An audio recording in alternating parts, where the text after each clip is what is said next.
Welcome to the book report. My name is Ashley. I have a towering stack of books that I've recently picked up. And so this is going to be an abnormally large, but not embarrassing, because there's no need to be embarrassed about how many books you buy but don't read, book haul. So first of all, a little bit about myself. I'm a multi-passionate creative, meaning I do a lot of things, but among many of them, I am a reader and a writer. I've been a journalist at one part of my life. I've done copywriting. Of course, I make content. So there's a lot of creative writing associated with that work, and I work in communications full time. The last 3 years, I've really been into doing more reading, more book reflections, and I've been sharing more of those reflections here on the web and now on YouTube. The genres that I'm into are science fiction and literary fiction. Those are the places where I shine, but I also have discovered a real love for historical fiction over the last year or so. Recently, I've gone to many different book sales. So I'm going to share some recent pickups, many of which I've gotten from travel bookstores because I love picking up a book or visiting Black-owned bookstores in different cities. I'll share where I got them, what I'm excited about. And yeah, so let's go ahead and get into it. And I'll try to keep this categorized. Shepherd Center does a huge book sale fundraiser every year. It takes over this annex in the fairgrounds, and there's rows and rows and rows and rows of books. I spent $27 on the following books. So shook at what I was able to pick up at this book sale, because typically when I go to book sales, especially local book sales, you get a lot of the same stuff. You get a lot of Jody, a lot of Colleen Hoover, a lot of Dan Brown, and there was plenty of that, but there were also some gems. So the first thing I grabbed was Miranda Popke's Topics of Conversation. What immediately grabbed me was for readers of Rachel Cusk, Lydia Davis, and Jenny Ilfel, and I read Jenny Ilfel at the end of last year. Cerebral, whip smart, and kind of funny, and I don't know, that was the thing that grabbed me. So that was the first thing I got at that sale. I also grabbed There by Tommy Orange. This one says it's angry and heartbreaking. I was with my boyfriend at this sale and he was like, wow, that really covers the full spectrum of emotions. It really does. So I don't know, it's a multi-generational story about violence and recovery, memory and identity, and the beauty and despair woven into the history of a nation and its people. And it follows 12 characters. So I'm really interested in this one. They also had a massive puzzle table. And when I saw piecework on the table, I darted around and grabbed this one. So I got this Top Dog puzzle, and I think the red dots were, I don't know, $3, something like that. So I grabbed this puzzle too. I also picked up By the Light of My Father's Smile by Alice Walker, a stunning, original, and important book by one of the best American authors today. It follows a family from the United States. They go to the remote Sierras in Mexico. Walker crosses conventional borders of all kinds as she explores in this magical novel the ways in which a woman's denied sexuality leads to the loss of much prized and necessary original self, and how she regains that self even as her family passed. So yeah, I've really been seeing Alice Walker a lot in like local book sales, and so anytime I see her, I pick her up, and it's such an accessible way to collect her. Ever the sci-fi lover, I also grabbed these two. It's We Need No Wings by Ana Davila Cardinal. Then I picked up Family Lore by Elizabeth Acevedo. This is really interesting. These are both about women who have specific gifts. This one in which she experiences deep grief and starts to levitate. In Family Lore, the main character can predict to the day when someone will die. I thought that was really interesting. So grab these two. This was all that I picked up for $27 at the Shepherd Center book sale. Next up, we have a bookstore chain here called Ed McKay's. There's some hot water lately with regards to how they treat their employees and undermining efforts to unionize. So I just want to put that out there if you're thinking about supporting Ed McKay's. It wasn't necessarily for me about supporting Ed McKay's. I was trying to find a space to get notable titles without doing a lot of deep searching, as I'm helping a family member build out a library for their incoming baby. I go by two sections to recently released fiction and cookbooks, and I came away with these three. I felt like I struck gold. I was just like, this one and this one and this one. I got Lost Lambs by Madeline Cash, Half His Age by Jeanette McCurdy, and A Flesh by David Saleh. You probably heard a ton about these books this past year. Lost Lambs is a novel debut for Madeline Cash, so that was really interesting. It is a novel about a family that's kind of coming undone, casting a shadow across their lives in their small coastal town. Pa Alabaster, a billionaire shipping magnate. Rumors of corruption circulate, but no one dares to dig too deep. No one except Harper, whose obsession with a mysterious shipping container exposes a criminal conspiracy that unwittingly endangers her family, a crisis that just may bring them close together. What I've heard of other reviews, it does a really good job of developing the characters in a significant way, like giving them their own individual and robust lives. So I'm curious about how the character development moves through this one. Half his age. I'm gonna be honest, I don't love age gap narratives, but I do like Jeanette McCurdy. I did not read I'm Glad My Mom Died, but I did randomly meet Jeanette McCurdy right when she was writing her first book, and she is really inspiring, really, really delightful. So I'm very curious about how she is taking on the age gap novel. A lot of her work comes from personal experience, so I'm interested in how she infuses a lot of her own personal experience into something that is also fictive. And of course, Flesh. I don't know, I just grabbed this because I know that it won the Booker Prize in 2025. Teenage Istvan lives with his mother in a quiet apartment in Hungary. Shy and new in town, he is a stranger to the social truths practiced by his classmates and is soon isolated, drawn instead into a series of events that lead him forever a stranger to his peers, his mother, and himself. Very interested in this. So yeah, I just found it so wild and also serendipitous that I would come across 3 recent releases and they look relatively really new. I know I got them for like a fraction of the price. We're gonna go a little deeper. I'm doing some personal work and some personal writing on ancestry, and I wanted to start with research. I love to research. I love to get down into the sinews of a topic, and so I picked up a few books that would help me address my own ignorance around ancestry. I grew up pretty religious in a strong Baptist household, so anything that was outside of God, Jesus, etc. was very, very woo-woo. Of course, my own personal beliefs and my own personal connection to faith and religion, and even African traditional religions, has shifted a lot, and I've become a little bit more connected to ancestry. I'm also writing stories around my dreams. So in the stories that I'm telling, I'm dealing with my own ignorance, my character's ignorance, and shame and grief around ancestry in this work. So I've picked up 5 different books that lift me into this complex world of storytelling that also feels deeply personal, very fictional. Actually 6 books. So I'm starting with Freshwater. I'm currently reading Freshwater by Ekwekie Emezi, which is a part of this work. And what I like about this book so far, I'm about 38% in. It's very metaphysical, like extremely metaphysical, to the point that if someone asks me, like, hey, what is this about? I can't at this point in this work share what this work is about. But from what I'm gleaning right now, there is a realm by which spirits or gods exist outside of the body. They come through birth and inhabit the body of, our main character, Ada, and they have their own interior life, their own aims, their own relationship to faith and the body. And it's just really interesting watching them inhabit this young character who at this point we're now 17 years old. And I don't know, it's just really interesting to learn, or how Ekwekie is experiencing the soul as a space of deep conflict and in many ways departed from the body. So that's where I'm at right now, and I think it will really and truly help me think about the soul and the spirit and grief as a disembodied space. And I'm thinking a lot, honestly, about disembodiment, and this book is the first place that I'm doing that. I also picked up Honoré Fannin-Jeffers' Misbehaving at the Crossroads to help me through this work. Traditional African Black American cultures present the crossroads as a space of simultaneous difficulty and potential. In contemporary times, Kimberly Crenshaw coined the phrase intersectionality to explain the unique position of Black women in America.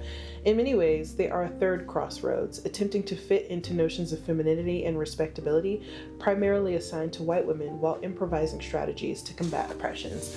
My main characters are primarily Black women in the work that I'm writing, and so I'm interested in thinking about the Black woman as a crossroads, because the character that I'm writing has to contend with their own earthly wrongdoings while also contending with one's own history, not necessarily having the tools that they needed to do things right or well. There's a lot of things that I'm writing about, but I was really curious about Honoré Fannin-Jeffers' work as it pertains to my work. I also grabbed the study guide for Ekwekie Emezi's Freshwater. I just saw it online and I thought it would be interesting to also have that analysis. I really miss school, but I don't want to go into an MFA program. So whenever there's a study guide for the work, it's great. And this is such dense work. And again, highly metaphysical. So I wanted to have a study guide to accompany me too. 3 other books that I got associated with my work is Trace, Memory, History, Race, and the American Landscape. Through personal journeys and historical inquiry that cross the continent and time, this American Book Award winner and PEN Literary Awards finalist explores how the nation's still unfolding history of ideas and race have marked this land, its people, and the author. I also got Hime Ora's Spirits Come From Water. I really wanted to read the work of someone who had a faith practice and spiritual practice completely different from my own and from my upbringing. I also randomly was at a dinner with a Hime, went to dinner with my cousin, Hime was at the table, and it was just beautiful to meet this person, and their faith really sits with them and is present with them in such a beautiful and distinctive way. And I think it's really gonna help me do this work. And lastly, I got Honoring the Ancestors, an African Cultural Interpretation of Black Religion and Literature. I wanted something also pretty academic, and this one is by Donald H. Matthews. I had to order this one off Amazon. It does not exist anywhere else, and I also could not find it used, but I wanted something that also could give me a grounding from an academic perspective. As my boyfriend calls it, thinking about thoughts books. So yeah, this is my personal curriculum right now for the work that I'm writing, and these are some recent pickups. All right, I have joined Literary Cleveland's year-long exploration of Toni Morrison. I missed last month because I was traveling, and so I'm really excited to dig into Sula by Toni Morrison. I stopped by the Book Fair here in Winston-Salem and grabbed this one. It is a friendship novel between 2 really strong characters, Sula and Nell. Literary Cleveland's e-briefs so far are incredible. They include podcasts, they include articles, they also include, of course, past recordings of the book meetups. And so far, it's just been really great to do a lot of digging. I listened to a podcast called Are We Reading Toni Morrison Wrong? There's lots of conversations lately about Toni Morrison as a complicated or quote unquote difficult woman. And the podcast talked a little bit about what is a difficult woman? How do we spring so much judgment on the accessibility and kindness and openness of Black women? And how does that intersect with how we internalize their work? It also talked about difficulty from the perspective of intimidation. People are intimidated by Toni Morrison's work, and for good reason. I mean, it's abstract, it's brilliant, it's also incredibly awarded. And the podcast also covered some interesting ideas around how people write about her in times of great success. So I just thought it was really interesting that people are still having conversations about her behavior, how mean she was, how late she was, things like that, while also juxtaposing that with how important and prolific her work is. So I'm reading Sula this month. I'm definitely going to finish it and be able to join in on that conversation. So Literary Cleveland, definitely get in on it. It's going to be really incredible for the rest of the year. So my boyfriend, who knows I'm on this year-long Toni Morrison reading, saw this, which is, I believe, a recent release. It's On Morrison by Namwali Serpell, an illuminating, electrifying exploration on the work of Toni Morrison by an award-winning novelist and Harvard professor. I think it'll be a really great companion. I'll do some work in understanding who they are, from what perspective they are writing about Toni, and yeah, it's very interesting. This is a Morrison as you've never encountered her before, a journey through her oeuvre as her fiction and criticism, as well as her lesser-known dramatic works and poetry with contextual guidance and original close readings. So yeah, we'll see what this is about. Okay, so we're about 1, 2, 3, 4, 5, 14, 15. We're about 16 books into this book haul, and we're a little over halfway there. If you're asking yourself at this point, does Ashley have too many books? Don't worry about that. Don't worry about that. I had my first encounter with Claire Keegan this year reading Small Things Like These. And I was like, yeah, I get it. I absolutely get it. It's soft, it moves like snow, but in the footprints being left behind in that snow is such depth and impact and brilliance. I always hesitate to be like, this was the most incredible thing I've ever read, or this is one of my first 5-star reads of the year, because there's so many different inroads to approaching a work, into identifying how you like a work, even where you are as a reader in that moment. And I think Claire Keegan met me at just the right time. It's a thin book, it's small, it's brilliant, and I don't know, at this point I've only read one Claire Keegan, but I can already feel that she does no wrong. So when I was at the bookstore, I picked up Walk the Blue Fields. I was just wandering around the bookstore, again at the book fair, and saw all of the other smaller novels, but just grabbed this one. An unforgettable array of quietly wrenching stories about despair and desire in modern day Ireland. Yeah, I'm interested in it. Irish writers so far in my book, they have done no wrong. All right, still on that same trip to the bookstore at the book fair, I grabbed 4 more books. This is like, at this point, my payday hobby. I've heard so many incredible things about Ken by Tayari Jones, and the bookseller was just marking this one. 2 motherless daughters raised in Honeysuckle, Louisiana, have been best friends and neighbors since earliest childhood, but are fated to live starkly different lives. I also grabbed Minor Detail by Adenius Shibley. I love a little thin book. This is one of those books where when I get to the end of the year and I really want to meet my reading goal, I'm just going to snap this one up.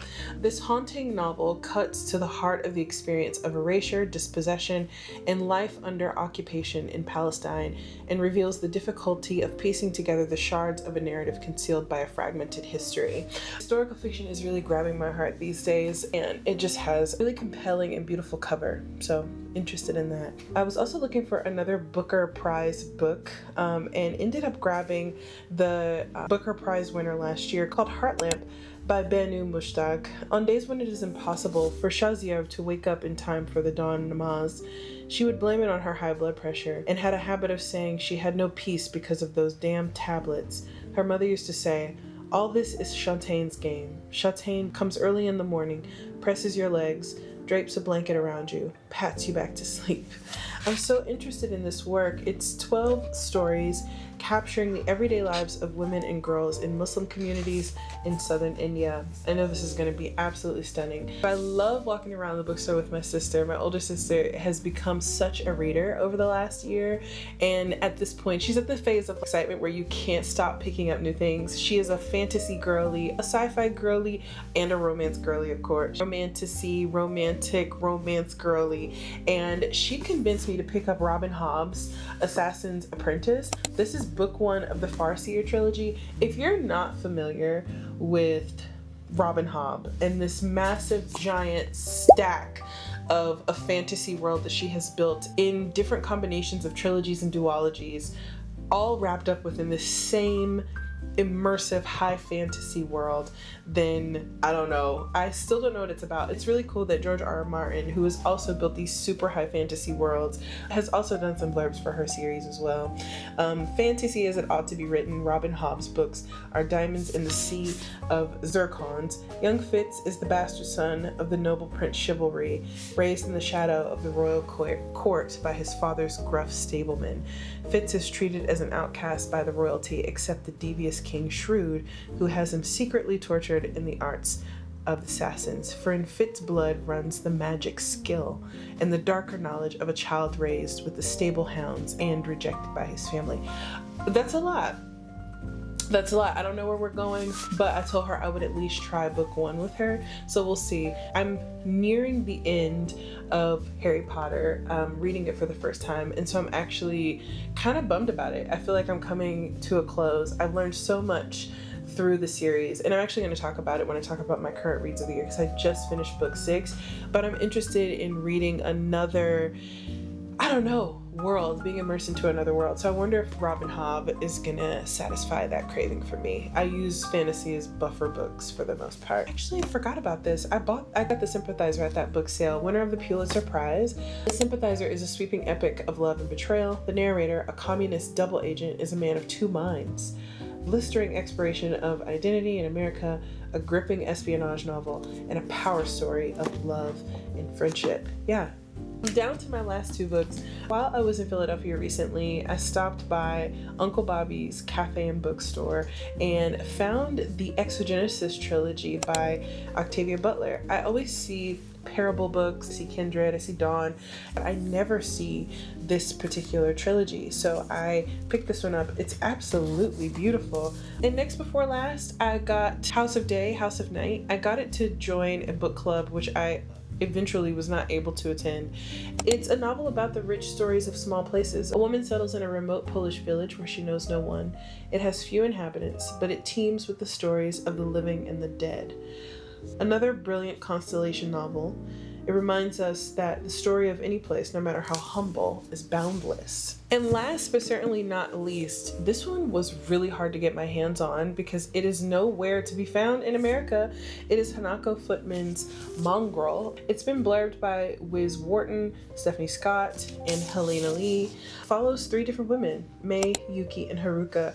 Shifting between 3 interweaving narratives, Mongrel reads a tangle web of desire, isolation, belonging, and ultimately hope. I was absolutely obsessed with the cover of this, which was one of the reasons why I picked it up, because I am absolutely a cover reader, but I also was just really interested in why this book was so hard to get. So I grabbed it. Yeah, that wraps up my 1, 2, 3, 8, 9, 10, 11, 16, 17, 18, 19, 20, my 24 book. 24, that's crazy. My 24 book haul. I don't have any books that I'm necessarily interested in grabbing right now, but I am, believe it or not, interested in reading the books that I already have. But I'm gonna get to reading. I already am into my next couple of reads, especially about my personal research and the things that I'm writing. And this has been an incredible haul. Yeah, that's a lot. If you're reading something right now, I would love to know what you're up to. And if you've read any of these, I'd love to know what you think. Have you read them? Don't share any spoilers. Anyway, I'll be back soon to talk about my winter and spring reads. It's been a slow reading year for me, but a big book buying year, apparently. Anyway, I'll talk to you soon. Bye.